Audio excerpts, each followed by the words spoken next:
Hello, ఆ sauce ఇవ్వండి. నేను ఎవరో నీకు తెలుసా? తెలీదు. కమాండ్ చేస్తున్నావేంది? నిన్న నీ బాయ్ ఫ్రెండా? మరి ఏదో మొగుడిని అడిగినట్టు అడుగుతున్నావు.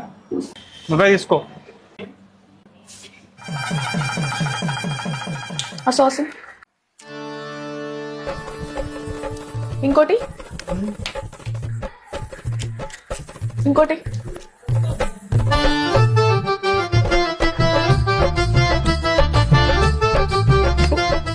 లంచ్కి ఏం చేసావు? Sauce sauce curry. ఏ తినవా? సాసేగా. I love sauce. I like sauce. Sauce తింటా. ఈరోజు ఏదైనా ఆర్డర్ చేయాలా లేకపోతే రెస్టారెంట్కి పోదామా? సాస్ ఆర్డర్ చేయి. చేతిలో ఉన్నది పనితనము.